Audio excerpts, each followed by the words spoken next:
Hello and welcome to Chapter 255 of DC Alliance Podcast. With me, as always, is Joe. Joe, how you doing this morning Yeah, slash afternoon? earlier than what we normally record Mm-hmm. because something dropped. I'm doing pretty good. I've been up early. I think I was telling you before we came on. I went into work early, and then I had the day off, so I got to leave after 4 hours, and then I get paid for the whole 12 hours of third shift pay. So Those are always nice. yay. Um, but I also have a busy day ahead of me. Like I had before we got on here, I had did a bunch of running around, and afterwards I have more running around. Um, Sonic is tonight. I'm gonna go see that with the girls. Nice. So looking forward to that. I heard good things about that. Same, yeah. So So I'll be talking about that on an upcoming episode of A Walk Through the Multiverse. But yeah, how are you, Travis? I'm good, buddy. I just finished work for the week. I'm going to work a couple days next week too, but I put in my leave as well. That was nice. And yeah, just got to finish up a little bit of Christmas shopping before we head out to the in-laws for the holidays. This will be our last DC Alliance of the year. We'll get back to you guys in the new year with a nice Creature Commandos catch-up episode before we keep going forward. Or maybe we'll just catch up the two episodes that we miss, and then just keep going. Maybe two. Yeah. So besides that, Joe, I've been excited for the Superman trailer that we got here. Yeah. And I'm not going to hold any punches, and I'll just get the network plugged out of the way, and then we'll get into this That sounds discussion. interesting. Okay. So we are part of the Geek Ultimate Alliance with 6 shows in total. On Mondays, bi-weekly is Ranger Alliance. On Tuesdays is a Walk Through the Multiverse. On Wednesday, we posted late yesterday, but it did go up on Wednesday evening. The history of Superman in animation through the years. I'm actually looking forward to that. Looks fun. Some of not all the animated series, but some that I haven't seen. So, and all the movies, which I've seen every one of those. So, yeah, it was nice to go back through that and just a little bit of hype for the Superman film. On Thursdays is Star Wars Alliance. On Fridays is Marvel Alliance. On Saturdays is DC Alliance. Star Wars Alliance goes live on the Geekverse YouTube channel Wednesdays at 7 p.m. Eastern Time. Marvel Alliance goes live Thursdays at 9 p.m. Eastern Time, 10 p.m. Eastern Time. And DC Alliance goes live Fridays at 7 p.m. Eastern Time normally. All 3 of those shows also have their own podcast feed. Search DC Alliance, Marvel Alliance, and Star Wars Alliance if you just want DC content, Marvel content, and Star Wars content only. But if you want all 6 shows on the GUA Podcast Network, stay subscribed to the GUA on your podcast app of choice. We also have a Patreon, 2 tiers, a $1 tier and a $5 tier. The $1 tier is basically a tip jar. You like what we're doing, and you want to help us out any way you can. And the $5 tier is where you get your extras. You get your ad-free episodes, early access episodes, and Patreon exclusive episodes. Myself and Joe are going through all the DC films through the years. Our most recent entry, Watchmen, has been posted, and that's up for the patrons now. That was an enjoyable discussion. Doesn't veer too far away from the comic, so as you might think, most of our discussion was about the third act changes too. So it was a fun discussion, and I'm looking forward to the films that we have coming up now. We also have the Marvel Alliance guys, Chris and Brent. They did their Tales from the House of X, talking about their favorite Fox Marvel films. Over 8 films, I think that was on the backlog for the patrons, but that show's over now. They also have their Infinity Saga. That's on the backlog for the patrons. They cover the entirety of that. We also have Joe's Multiverse Minutes, where Joe's doing his Disney deep dives right now. Not only is he reviewing a Disney film, but he's giving you fun behind the scenes, facts, tidbits, all that kind of stuff. Joe, what's on deck for January for patrons? I just put out my talking about Sleeping Beauty. I wasn't super enthused on that one. Like it still is high on my list, but that's only because 1, Fairy Tale, and 2, the other ones below it. Yeah. Story wise, it was just whatever. But no, coming up next I'll be talking about 101 Dalmatians. I'm now into the 60s, 1960s. I think this came out in 63, 64, something like that. So yeah, that's my next one. Nice. I haven't seen that one in quite a while, so I'll be interested to watch it again. And we thank everyone that's a patron. If you're not a patron, if you can take a quick 30 to 60 seconds, rate and view the podcast on your podcast app of choice, is always greatly appreciated. It helps other people find the shows, and that's always a good thing. Okay, Joe, we finally have the first trailer the teaser trailer Yes. for Superman coming out in 2025. Before we cue this up, what did you think about this trailer before we get into the nitty gritty of it all? All right, so I only had a chance to watch it once. Mm-hmm. So when we watch it here, it'll be my second time. What I saw there from the trailer, and I am aware that trailers tend to put things in that are always in the movies. I also understand trailers are made sometimes specifically, sometimes the graphics aren't the greatest and they shift and change for the movie. Mm-hmm. There was a couple scenes here where the graphics just didn't hit for me. And there's just a few different scenes. Yeah. But all in all, though, the vibe I'm getting, there's some interesting things going on there, and I am really looking forward to this. This looks great. I've really enjoyed this trailer, Joe. Yeah. I really did. I think it had combinations of different Superman influences throughout the years embedded in it, and just visually and tonally, I dug the trailer because there wasn't a lot of words, and it was just more about the visuals, about the score, and I thought that's what was necessary. There was no like wisecracking jokes, none of that stuff with this Superman trailer. It's all about hope and optimism, and I dug it too. Like I thought it was good. There are some spotty stuff, but I mean, anyone remember the first Sonic trailer? Exactly. Things can definitely change. Crypto was fantastic. Crypto looked great. Crypto looked great. I can't wait to get into the nitty gritty of this trailer. Yeah. Let's jump into this now. So let's bring it up and Joe, start talking. Present share screen. Okay. Let me know when you're ready to go. It's good to go. Mute it. Okay, and we open with Superman crashing to the ground here. Yeah, no, like he does. And this is the one in particular. Like there was just something here where the shadow overlay just didn't look right to me. Anyway, I think this is practical though. I think this was when they were shooting up in. Hold on a second. Curly hair Clark. Yeah, and curly hair Clark we get, and I love the hair. Yeah, dude, it looks great. Outrageous compared to his Superman. I like that compared to being the exact same haircut. Yeah, and it adds to the this definitely is mystery, practical, obviously. Yeah, but yeah, it adds to the mystery of he's not trying to hide his identity. No, I mean he is hiding his identity. I have been one to say that I would like a new Superman theme. Don't get me wrong. I wouldn't have hated it there, but what they did here in just even this trailer with the guitar riff of it, the electric guitar, yeah. I dug it. I thought it was great. So yeah, I mean, like it, you're definitely getting the Superman vibe. That's the vibe. That's what they're trying to get across, and it works. And I think Katie was the one that talked about it in our group chat. It brings it in for a modern audience, and maybe Snell was talking about it too. But yes, like this, right now I'm liking it. This is going to be the band type thing. Now this is going to be Superman's theme forever. And it was so iconic. And I mean, yes, everybody was. The problem is I don't want it to be like, oh, we're trying to get the feelings we had for Reeves. Yeah, you're gonna have that, but at the same time, this may not be the actual theme. This is the theme that they have for the trailer to help you get that Superman vibe. Yeah, and like from James Gunn.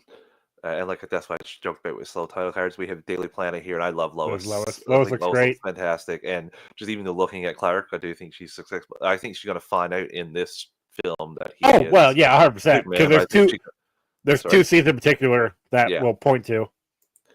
And another slow title card. Of course, I'm really shocked he didn't put the. That's gonna hurt. I think this is flashback, of course, just because of Clark's hair. I think we're going to see the story of him dying, and there's nothing Clark can do about it. Like him getting sucked up into a tornado, not him getting sucked up into a tornado. So I don't think we're going to get any complaints about that. I'm sorry, that was a good tweet. I'm sorry, man. That was. But yeah, no, this is definitely going to be. I don't know if it will be. It'll definitely be a flashback. It will definitely be a father-son moment. Mm-hmm. Yeah, I'm sorry though. All I can see when I see him is Shane shooting him in the leg and letting him die in like the first season or second season of The Walking Dead. Sure. That's the first thing I think about every time I see him in anything. whistling here. and the whistle As soon as here he started whistling, I'm like, "Ooh, crypto!" oh yeah, so I'm like, let's go with this. Let's go with this. And here comes crypto, just I blazing here, I through. kind of wish he flew here. Well, he is flying technically. Okay, it looks like he's running, but yeah, I think he's flying just okay. right on the level. And crypto looks great. Oh, it looks fantastic. The cape, everything's great here, and this Yeah. is my favorite shot of the trailer. Where he snaps the little girl's neck. Yeah. Yeah, when he saves the little girl here. Oh no, snaps her neck. You see how he's putting her. Anyway. And just shields her from everything. What's she doing walking around with a kaiju on the loose? Come on. I'm just gonna say, I don't like this Superman the animated series vibes. Clancy Brown's Lex. That's what I get out of that immediately. Yeah. I love the Lex Corp too. I think Nick looks good as Lex. But it's right there. Right here. Or Hitman. Well, there you go. Like this right here, though. Like he has a gun, probably kryptonite bullet, more than likely, or two. And his face, like the way he's like you go ahead and hit play because it seems like he is either disturbed or he didn't get the something happened that he didn't want to happen. I don't know. Think just a theory shot in the dark that he's going to have Superman here dead to rights, but he's going to need Superman to stop whatever that giant blue, kaiju is, green, purple disco ball thing. That's I think maybe Brainiac. Yeah, I don't know who, but I do think he's going to have to he can take Superman out here, but I do think he's going to have to let Superman live to go stop that because there's nothing he can do about it. That's what my theory anyway, just from looking at it. But I got the same vibes for you, and something didn't happen that he wanted to have happen. But so hold on, okay, so people are in a cage. Dude, this is Brainiac. We're getting Brainiac. Everybody's trapped. Like those look like regular people there in the cage. Those look like cages behind. Like glass cage. Or is that? Yeah. Wait, no, hold on. That could just be. That looks like a kid there, and that looks like just a person they're holding back. I'm not sure. And then he bursts through, and we don't. Yeah, I think we're getting. I think we're getting Brainiac capturing people. I think that's what this is, Joe. Like they think that's this giant. Like remember, like he has them out there. Like it can be like that, or it can be. I remember other times where he just has the glass cities out about. Yeah, exactly. It can be like this, and that could be him breaking out of it. Brainiac. I love it. Okay, cool. And this is just a great. This kid raising the flag. Oh, actually, this got me. This reminds me a little bit of like when it was flooding and stuff, and they were waiting for Superman in. Is it BVS? I think it was BVS. Yeah, it's BVS. It kind of reminds me a little bit where he had a symbol painted on the roof and stuff like that. This is the same kind of thing. This could be really good vibes, and he's just saying Superman. Yep, this is what got me. That right here. Obviously, this is probably after the kaiju. Yeah, he is burnt up. Like his suit is damaged. I think Lex will play a role in having the people turn against him. As well. Probably, more than likely. And we have to remember, like he's been active for a year already, or a year or two already. So, yeah. So he goes in here, and this is great in Stag Industries. He's really beat up at this moment.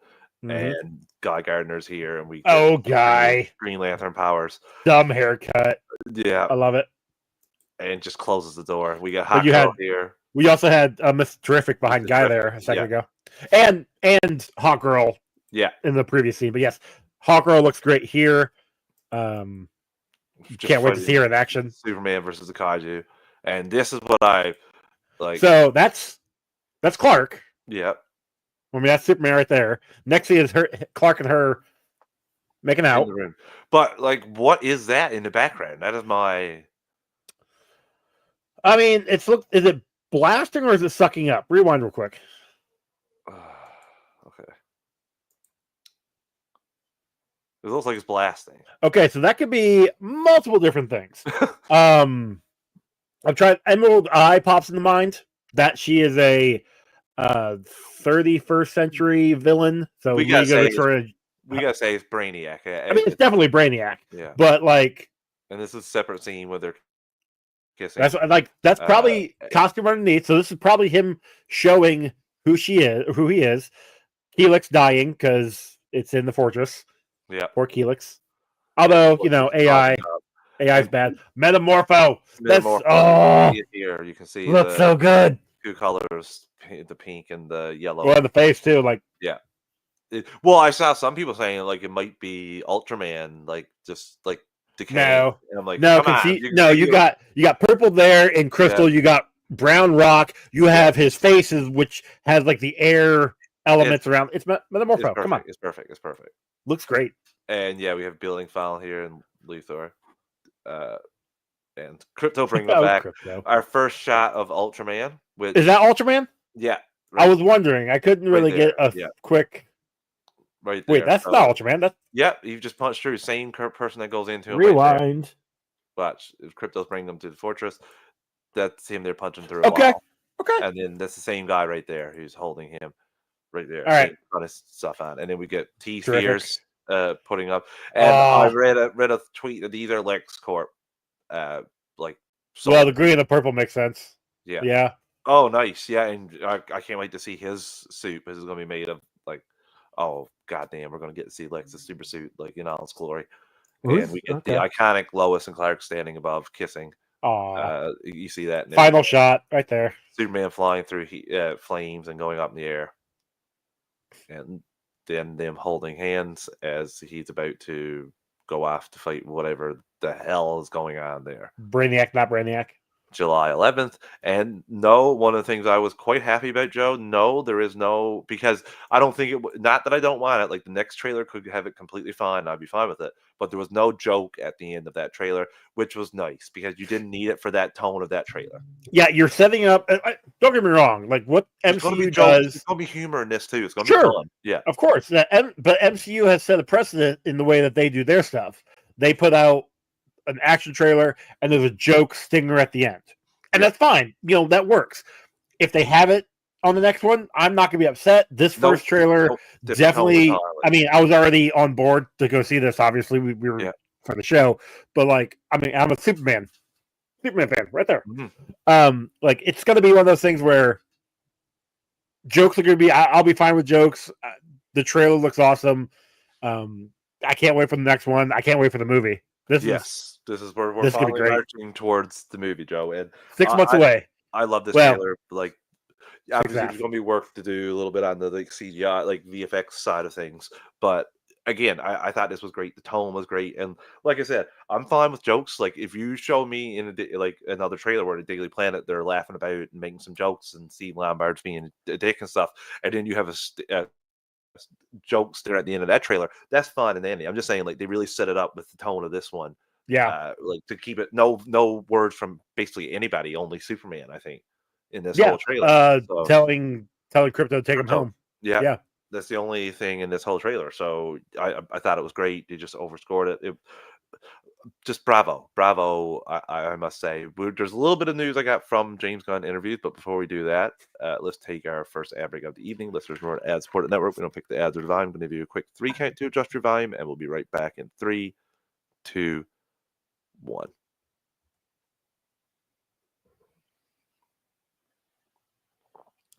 And we're back. Okay, Joe. God damn, it's nice to have Superman back on the big screen. We haven't seen a film since 2013, so. I mean, he's been on the screen a few different times. But just his own film. Just his own film, yeah. It's centered around him. So I will be. I mean, there was one centered around him and another guy. Yeah, but and there was one that was third came in and stole the show. And yeah, well, I'd let her steal my show. It's fine. So James Gunn has been doing the rounds a little bit here for the news for Superman. But one other thing, Superman will have a runtime of less than 2.5 hours. That's from Brandon Davis an hour ago. 2.5 hours. Ugh. So some stuff here we'll just go through pretty quickly. David Cornsweet and Rachel Brosnan casting. This is all from Collider, The Wrap, Scream Rant, and more. Gunn was initially nervous, but said on the very first day of tapes coming in, he'd seen David Cornsweet and Pearl, and to get him on first. And first day, David's tape and Rachel's tape came in. He saw them and went okay, I think we're going to be okay now. And he tested all the different couples with a 15-minute scene where actors had to act together and talk and discuss and just communicate. It was some magic when the two of them came up. It's one of my greatest moments in filmmaking. I guess they got chemistry. Yeah, it sounds like it. Yeah. So Clark and Lois relationship. Gunn described it as complicated relationship. As we really get into it, he elaborated there's long scenes that are about their relationship and the way they relate and what it would be like for a person who's this incredibly intelligent, strong-headed, stubborn, skeptical journalist to have a relationship with someone who can lift a skyscraper. So when asked if Lois knows Clark is Superman, Gunn teased, "Well, we'll see. She knows who Superman is." And I don't think that was transcribed right. I think they mean like we'll see if she knows who Superman is. Well, I don't know. Or I don't know if you tell anybody knows that. The trailer, in my opinion, the Made it trailer seem pretty like much indicates she knows Clark is Superman. Okay. Which, again, this is year 2. Why not? Like, if they had a relationship, Yeah. in the beginning and they've been dating for some time, yeah, like it would make sense that they would know each undercuts other. her credibility as a fantastic journalist if it takes her like multiple years to figure out that he is. That's one thing I did enjoy about Amy Adams' Lois Lane is that she uncovered the mystery in like a weekend. Well, yeah, but they also didn't have a relationship, like any sort of relationship. I know. It was, hey, I know there's a bunch of weird things going on, so I'm going to backtrack and follow the clues that are not there, that are not always there, but I'm able to find, and I figured it out. This is, and don't get me wrong, having this one looks like the tradition. We don't know what this one is, though. This one, she could have figured it out in like a month. She could have figured it out before they started dating, or after, or during. There's a few different possibilities here. That's the beauty. Yeah, every other interpretation has always been like Lois has some sort of an inkling. Yeah, like she's wants to know, but doesn't actually like push to it because she wants, she respects Superman. Yeah. And then what was it in Superman Lois? Like, it was one of those things where she started dating Clark, and he overheard her talking to one of her friends about how I can't have a relationship with Superman because I'm in love with Clark Kent. Mm-hmm. And so he told her who he was. That's what I'm hoping to happen here. I think it's gonna be probably something similar where her and Clark will have her and Clark will have a relationship, and then her and Superman have the friendship, and then he finally opens up to her. Here, if you want anyone to hate for the Trunks, go attack David Corns. I'm just kidding. I actually don't do that at all. I'm just being silly here. He's the one that said that Superman should have the Trunks. He said he pushed pretty hard for it. So Superman wants kids to not be afraid of him. He's an alien. He's got these incredible powers. He shoots beams out of his eyes. He's incredibly powerful and could be considered a scary individual. He wants people to like him. He must be a symbol of hope and positivity. He dresses like a professional wrestler. He dresses in that way to make people unafraid of him. So that was David Corns push for that. And regarding the action scenes and flight, Gunn explained that aerial sequences are inspired by Top Gun Maverick. We shoot a lot of our action with actual drones flying in and around Superman and the people that he's flying with, the engineer, whoever else that he's fighting up in the air. We've got these really small, crazy drones now. We've got some of the best flyers in the world who are working with it. That's pretty cool. Very cool. As much practical as you can, I must say. Tone to film, Gunn said the tone to film is humorous, but it's certainly not comic, or it's certainly not as comic or as much comedy as either Suicide Squad or Guardians. He added, there's plenty of humor in it. People like Rachel are so funny, and David is very funny as well. So there's humor in it, but it's trying to create something that is grounded, but also incredibly fanciful. Word, it's fantasy. Gunn compared it to the world of Game of Thrones, saying it's like taking other things like Game of Thrones, where it's a universe where superheroes actually exist. Pretty cool. All right. Only got a couple more layer here. Clark Kent Superman dynamic. Gunn pushed back on past interpretations, saying people said all sorts of different things. They said Clark is the real one. They said Superman's the real one and Clark's secret identity. But I don't believe I believe either of those things. He elaborated, I don't think anybody knows Superman unless they know both of him. And when they know both of him, they know the real guy. And that means not too many people know. Sure, that was a sentence. Yeah, that was the whole circle of things. Film score composed by John Murphy. Gunn said the score includes nods to John Williams' classic Superman theme while creating something new. So Gunn clarified it's not a soundtrack. So it's not about the songs, it's much more about the score of the film. And in the starting point of the story, Gunn stated, we just start in the middle of action. He confirmed Superman already existing, Lois and Clark already knowing each other, Lex hates Superman's guts from the beginning, although they don't know each other personally. Okay. Thank you, DCU Updates, for putting that all together. Yeah. Joe, I'm just excited for the DCU world. And a highlight of that is Creature Commandos. I must say. So let's take one more ad break before we talk about Creature Commandos and end the year for DC Alliance. Listeners, we're an ad support network. We don't pick the ad to the volume. I'm going to give you a quick 3 count to adjust your volume, and we'll be right back in 3, 2, 1.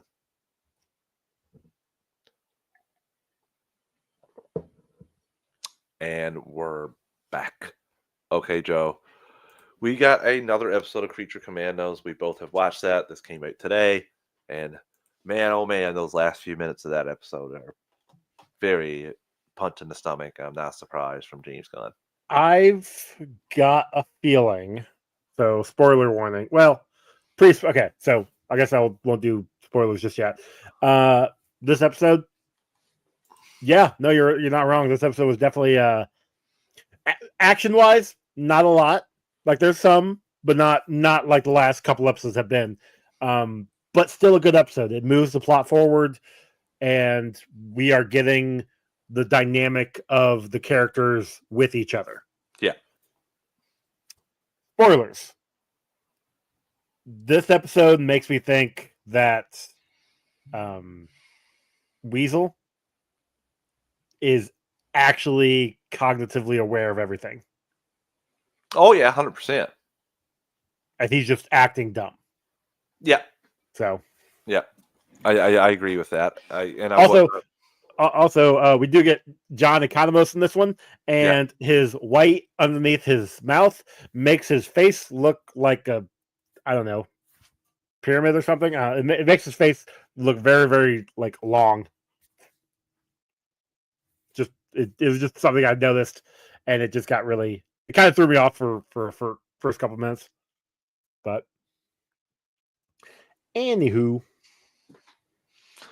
Yeah, I know. I love digging. I love seeing John Economos and the Peacemaker nod to him already being hurt. That was a nice little tie-in there as well. Joe, again, I couldn't get over how good they did Weasel here. His name's John Doe. I don't know if I haven't read much of Weasel in comics. I mean, Gunn has a tendency of grabbing not no names, but definitely people who have, haven't shown up in these comics in quite some time. Can we say Guardians of the Galaxy? And making them somebody again. And I'll be interested to see if Gunn creates his own backstory for him, because just looking him up, there's not a lot of stuff from the comics, so you could make him like being changed. Like he could have been a child and experimented with and turned into that. I don't know. Very possible. Like that's why he got it. Again, we'll jump into the whole episode here now because I can't wait. It's such a good episode. Yeah. Even though, like Joe said, it's very low on the action, but still worth it. And we start right away with Weasel's flashbacks, showing him encountering 8 school children. I think it was. Yeah. It was said a couple episodes prior, I think first episode, maybe second, that he had killed 27 school kids.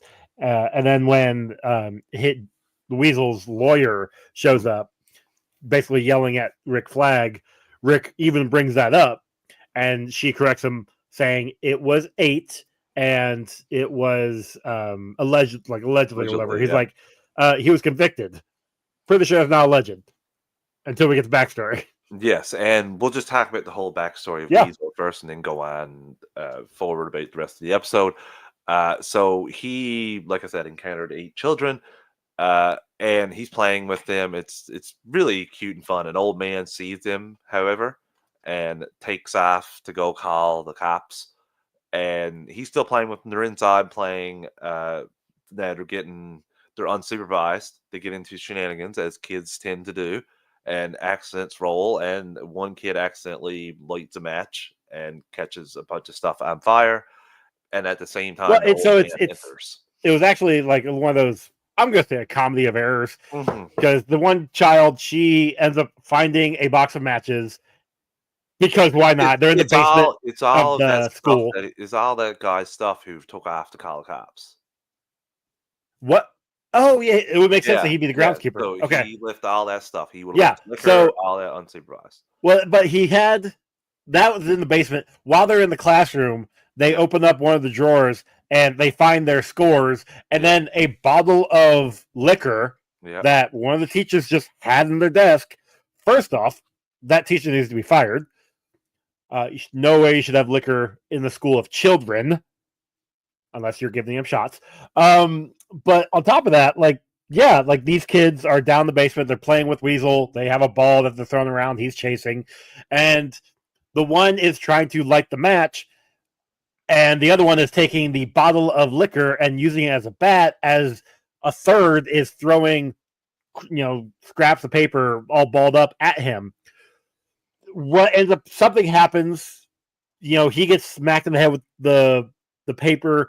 The bottle goes flying out of his hands, hits right in front of the girl trying to light the match, and the match finally lights the alcohol on fire. And then that's when everything goes crazy, because you're right. The groundskeeper sees them before they go into the school. He goes, calls cops, grabs a shotgun, comes into the school, and starts opening fire on With Weasel with all these kids around. Yeah. And then blows up the whole freaking building. Yeah, kills himself and several kids, but there are a couple still alive. Yeah. And Weasel goes to dig a couple of them out. He sees one kid die. He saves the little girl, and at this time, the cops arrive and they start shooting at him as he's trying to find a spot to get out.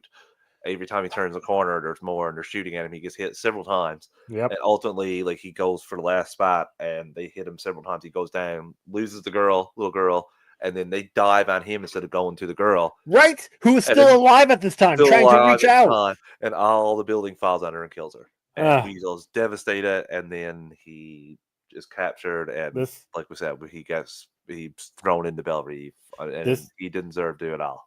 This is where I say ACAB, but I'm going to adjust it and say ACAB Urjev. There we go. All cops are bastards except Reginald VelJohnson.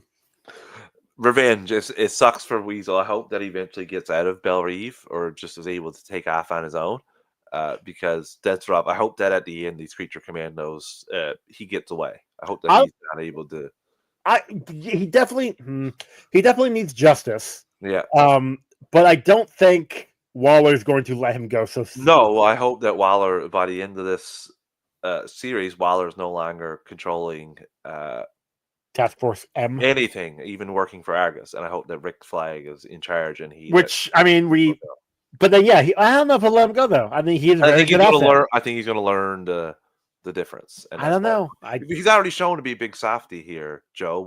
That's a perfect way to transition into what we do going after this, because big softy. He just kind of screwed the princess and doesn't want to kill her. That's not really being a softy compared to Amanda Waller. It is. Well, sure. So, Task Force X, go back to Belle Reve. Task Force M. Oh, for monsters. You have to remember that. There's two completely different teams. With all the other people, same people running it. Not the point. Yeah. Task Force M returns to Belle Reve, and you get Waller and Flag with Argus agent Economos. Basically, they're interrogating Cersei, while at the same time, Weasel's being visited by his lawyer. Mm-hmm. Did we get his lawyer's name? Elizabeth Bates. Bates. And she was Elizabeth Bates. She's somebody? She was in Hit Comics number 4 in October 40th as a lady at law. Betty Bates. Okay. Yeah. So again, cool. This is James Gunn pulling characters from literally nowhere. I love it. And so Cersei, they're interrogating Cersei. And Cersei's like, I was trying to save the world. Like, you don't know what's going to happen with this child. And after verifying Cersei's abilities, because apparently she's clairvoyant, which means she can see the future. Yeah.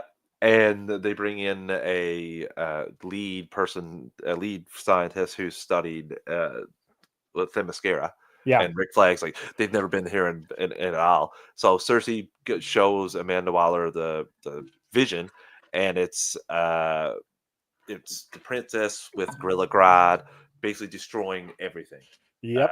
taking over the world, killing all. Uh, we see Superman, Batman, Wonder Woman up in front and center. There's Peacemaker, there's Blue Beetle, there's Starfire, there's Robin. Uh, oh, there's one more and I can't remember. So Yeah, I didn't stop. I didn't pause it to check. I was at the gym when I was watching it. So I watched a little video of James Gunn talking about this episode, oh and he made laughed a little bit to the other person, the exec producer, that he was a bit hands on in this particular scene for I wonder why. who you could show and who you couldn't show. Yeah, wonder So why. I laughed at that. He's like, "Yeah, I was a little nitpicky in that one." So yeah, that was pretty funny. The fact that we got Wonder Woman, I mean, I know it's on the docket, but like we haven't had like we know Batman's coming. We obviously know Yep. Peacemaker's around. We know Superman's on coming out. Supergirl could have been there, but sounds like she wasn't. But we also knew Blue Beetle was part of this universe. So the fact that we got all of them, plus you said Robin earlier, again, all the characters that we know have already been announced. With the exception of Wonder Woman, because we haven't really heard anything from that. Can I say a thing about Wonder Woman? I think that you can get by now with Wonder Woman without doing a movie for her starting off. Like, if you're doing a Justice League movie, you could bring her into the fold as a character that comes in, and you don't have to give a backstory, like a big backstory for Wonder Woman. You can do it a la the Justice League animated series, where she just grabs the stuff and goes and shows up and says who she is, and you just go with it, and then eventually you get stuff from her home. But you don't have to do that right away. Like, I do think you can bring her in because of the Wonder Woman film from like 2017 that was such a big hit. Everyone kind of knows her origins anyway. So if you see Wonder Woman dressed in the Wonder Woman attire, you're going to know that's Wonder Woman. Like, I don't think it's going to need to be like we need her backstory very much. Like, the same way they did it in Justice League, the animated series. Yeah, that's fair. I can't disagree with you on that one. Yeah, because I do think we could see that for a couple characters. Well, and plus we're getting the animated Paradise Lost or whatever show about Themyscira. Yeah. So like you don't really need like at the end of that could be them forming her out of clay or having Hippolyta be intimate with Zeus or whichever god. I think it was Zeus. Whichever origin they want to go with. They could have that be at the end of that series, showing, oh hey, you're gonna get Diana soon. Yeah. So again, I like that idea. It's not a bad idea. So yeah, Cersei completely changes Waller's mind. Waller believes what she sees, and she's going to get Task Force M to go back to Polkistan to kill the princess. Yep. Said it should be easy this time since they helped her last time. And Flag's not doing it. Flag flat out refuses. Oh, you know what thing we forgot to talk about is when they returned home from Polkistan. Whatever. Oh, when Bride destroys the inmate? No, we were getting to that. I was referring to when Frankenstein saw her talking to Flag and totally misconstrued what's going on. At the same time, we also get Bride seeing somebody either on the outside of the fence or in a different part of the base, and he looks like he's got a hat on, but he's got long blonde hair. I don't know who that is. Sure, we'll see that come up here. I'm sure we'll figure out what that is. But Frankenstein sees Bride, and then he goes ape shit on the two out and guys, kills the two people in the helicopter, and the helicopter crashes, and then he's going for Rick Flag. Rick Flag's name on his hand, and that's good to know right now because Rick Flag goes off, and we'll get a little encounter with him. So Economos figures out that they should have the Bride lead. He basically says that you're a leader. I think Waller is one that figured that out, but Economos tells Bride that she's going to lead the team in Flag's place. And as this is happening, Flag goes back home, and this is where we get him being ambushed by Frankenstein. Yeah, and this is a pretty good little quick fight. Just showing the powers, and by the end of it, Flag has the gun to Frankenstein's eye and said, "I wonder if your eye is like." I may not be able to get through your skin, but I can still go through your eyeball, and that will hurt. And ultimately, they see eye to eye, and Flag realizes he can use Frankenstein to help him stop them from killing the princess. Yeah. So this is enjoyable. Joe, he makes him tea, and he starts talking about love stories, Leonardo DiCaprio and Kate Winslet in Titanic, and oh my God, who's the other one? Harry met Harry Harry met Sally. Yeah, And that one scene where she got really like excited in the restaurant, and Flag's just like, that's not what I don't think that's what that is. So yeah, they're I at love the it. team. They're gonna go and like intercept them in Polkistan. Yeah. And yeah, he's all about it just for the bride. And yeah, they're going to be best friends apparently. I do like when Economos is coming to Bride to tell her she's in charge. The bride, Nina gets her food taken by, I'm pretty sure that's Kongorilla. And They said they just made up a character in Oh. the interview. Yeah, he said they just made up a character for that. That's not an actual character. Okay, because I was trying to figure out who the other one was. I'm like, a female man bat, so woman bat, like They made whatever. that for a character. I can't remember. And that's fine. But yeah, so this gorilla man takes Nina's food. The bride's like, give it back, and he tries to intimidate her, but she is not having any of it. And then she beats the living shit out of him. We saw that in the trailer way back when. And I like Phosphorus because he's like, all right, so he takes the one girl's tray, hands it to Nina. It's like, all right, everybody's happy, except for you because you don't have any food, and still ugly. And still ugly, and maybe him because you broke his jaw, or he might be dead. Yeah, Phosphorus. Maybe it's because I love Alan Tudyk. I'm loving Phosphorus just because of his sarcasm. I hope we get to see him in live action. Really right, so much. So yeah, that ends the episode. They're going to intercept in the next episode. It's called the Iron Pot. So Joe, I'm really digging this. This is great. Been great so far. The next episode comes out December 26th. Then another one on January the 2nd. I will be gone for both of those, and we'll recap for the season finale on January the 9th. Then yeah, we'll need season finale on the 9th. Yep. Oh snap! I didn't know we were all having. Okay, I didn't know we were that close.